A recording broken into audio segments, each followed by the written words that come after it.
She stood in front of my half-built brick wall and laughed loud enough for the whole street to hear. "You really think this ugly thing will save you?" she said, holding her HOA clipboard like it was a badge. An hour later, she came back with a printed notice and slapped it on my gate. "Tear it down by Friday or we fine you daily." I looked at the dark clouds rolling over the hills and said calmly, "The river doesn't care about your rules." She smirked. "The river has never crossed this neighborhood." But I had seen the flood maps they ignored. The ones from 10 years ago that nobody here talks about. I'm a single dad, not some rich developer, and I built that wall with my own hands after work, because last month the county engineer quietly told me, if the dam gates open again, this side goes under first. She didn't know I recorded that meeting. She didn't know I filed the permit directly with the county after the HOA denied it. And she definitely didn't know my late brother designed flood barriers for the Army Corps. She leaned closer and whispered, "If you don't remove it, I'll have it demolished myself." I nodded and said the one thing that made her pause. "If you touch that wall, you'll be paying for more than bricks." She thought it was a threat. It wasn't. It was a warning, because upstream, the rain had already started. By morning, a bright orange sticker was on my wall. "Unapproved structure. Removal scheduled." I hadn't even finished my coffee when a tow truck pulled up, not for my car, but for the small cement mixer I rented. She stepped out of her SUV smiling. "You had your chance," she said. Two men started measuring the wall like it was already gone. My son stood behind the screen door watching them. That part hit me harder than anything. I walked out slow and asked, "Did you check with the county before doing this?" She laughed. "We are the authority here." That's when I showed her the folded paper in my hand. The stamped county permit with an emergency, flood reinforcement approval. Her smile faded for half a second, then came back stronger. "HOA rules override county approval," she said. That was line number 1. Then she made a call and said loudly, "Yes, he's refusing to comply. Possibly dangerous behavior." 10 minutes later, a patrol car rolled in. My neighbors started stepping outside. She crossed her arms like she'd already won.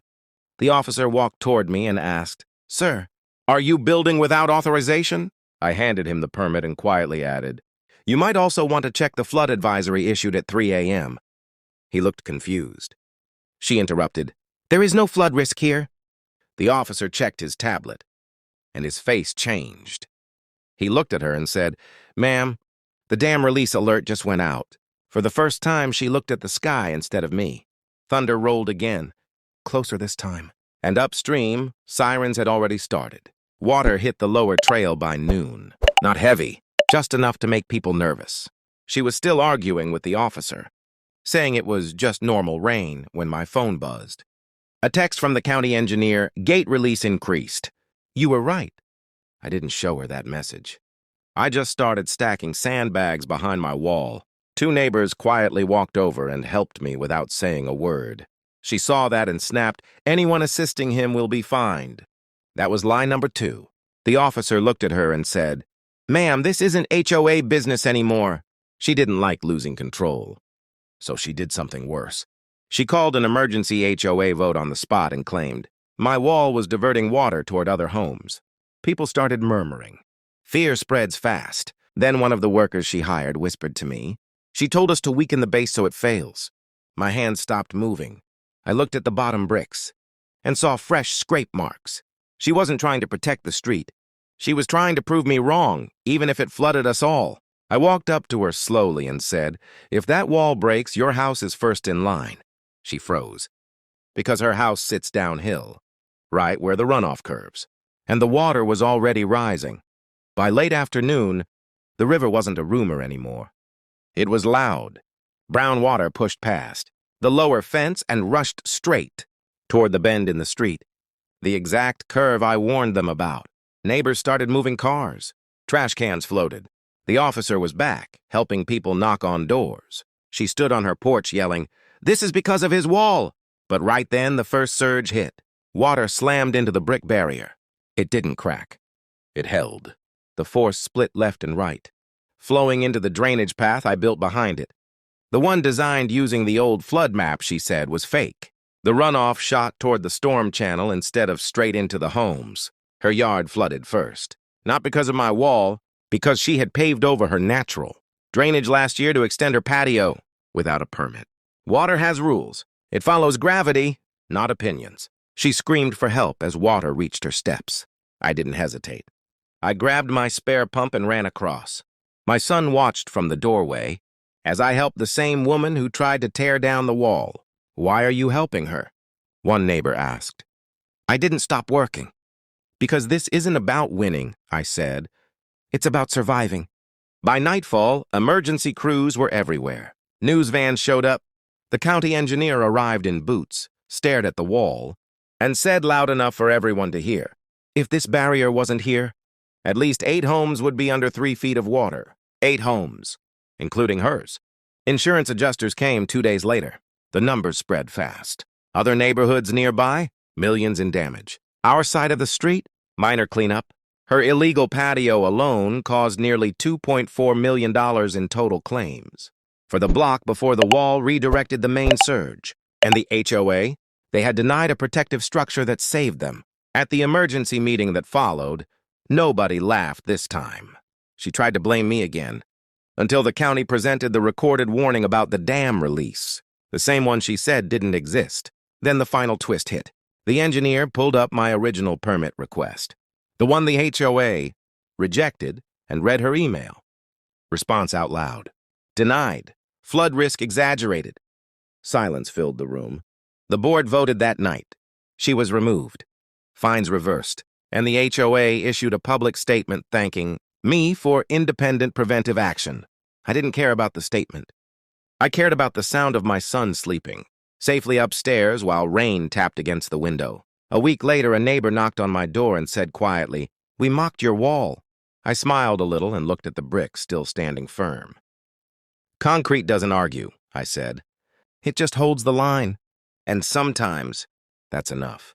3 weeks later, when the water was gone and the news trucks had left, a certified letter showed up at my door. Lawsuit, filed by her, claiming my wall redirected flood impact and caused financial loss to her property.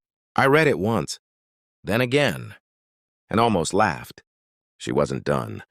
She couldn't accept that the thing she mocked had saved her. My son looked up at me and asked, "Are they taking our house?"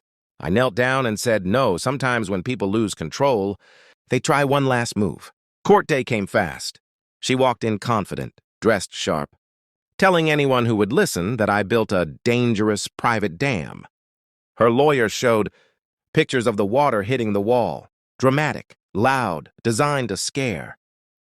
Then my attorney stood up and played something simple, drone footage, taken by the county during the flood peak. The video showed the full street from above.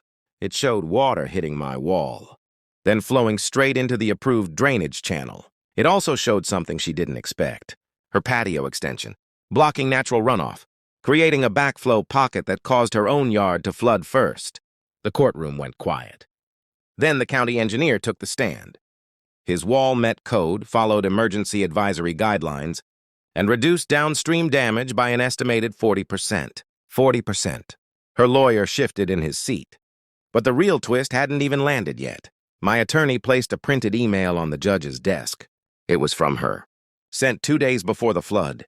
To a contractor. "Remove support braces from his wall base. HOA will cover costs." The date stamp was clear. She wasn't protecting property. She was trying to sabotage it. The judge leaned forward slowly. "Did you authorize tampering with a permitted safety structure during a flood warning?" She didn't answer. She couldn't. The gavel came down. Case dismissed. But that wasn't the end. The judge ordered an investigation into obstruction of emergency mitigation efforts. Outside the courthouse, reporters were waiting. Someone had leaked the story. Headlines rolled that night. HOA leader sued man who saved neighborhood. Within days, her insurance carrier dropped her. The HOA faced audits. And the homeowners, the same ones who once laughed, voted to permanently amend the bylaws to prevent any board member from overriding county safety permits again. A month later, the county installed an official flood marker next to my wall. Not as a warning, as a recognition. My son stood beside it and traced the line with his finger. "That's how high the water was?" "Yes," I said. He looked at the bricks. "And it stopped here?" I nodded. He smiled slowly. Good thing you didn't listen to her. I looked at the quiet street, the dry sidewalks, the houses still standing. No, I said calmly. Good thing we listened to the river. Because in the end, truth doesn't shout. It holds the line. Spring came quiet and bright. The wall stayed, but it didn't feel like a wall anymore. It felt like a promise. The county placed a small metal plaque near the corner. Emergency flood. Mitigation structure. Approved. Neighbors brought flowers and planted them along the base. Kids rode bikes past it like it was just part of the street now. At the next HOA meeting, the new board chair stood up and said, "We were wrong. This neighborhood is safer because one person refused to back down." There was no drama this time, just steady applause. They voted to create a community fund for safety upgrades and asked me to help review plans. I agreed on one condition. No more power games, only open votes. They said yes. A month later, the city offered a grant to expand the drainage channel across the block. Insurance premiums dropped. Property values climbed. The same people who once whispered now knocked on my door with thank you cards. One evening, my son sat on the wall with his feet swinging and asked, "Dad, why didn't you give up when they laughed?" I looked at the sunset hitting the bricks and said, "Because protection isn't loud. It's steady." He nodded like he understood something bigger than floods.